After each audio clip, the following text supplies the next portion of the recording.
Sebanyak 52 gampong atau desa yang berada di 3 kecamatan dalam Kabupaten Biren terendam banjir sejak Kamis, 25 Januari 2024, kemarin.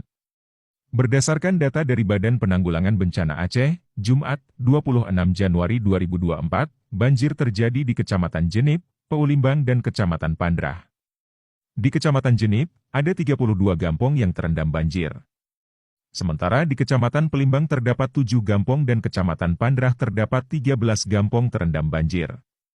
Banjir terjadi karena hujan deras yang mengguyur wilayah Biren sejak kemarin, ujar Kepala BPBA, Ilyas, Sabtu, 27 Januari 2024. Sebanyak 1.199 warga Kecamatan Jenip terpaksa mengungsi ke sejumlah lokasi. Selain itu, 1 rumah dan 1 unit mobil pickup mengalami rusak berat karena banjir. Masyarakat masih berada di titik pengungsian yang didirikan perangkat desa masing-masing. Pihak terkait juga telah berkoordinasi untuk tindak lanjut, ungkapnya.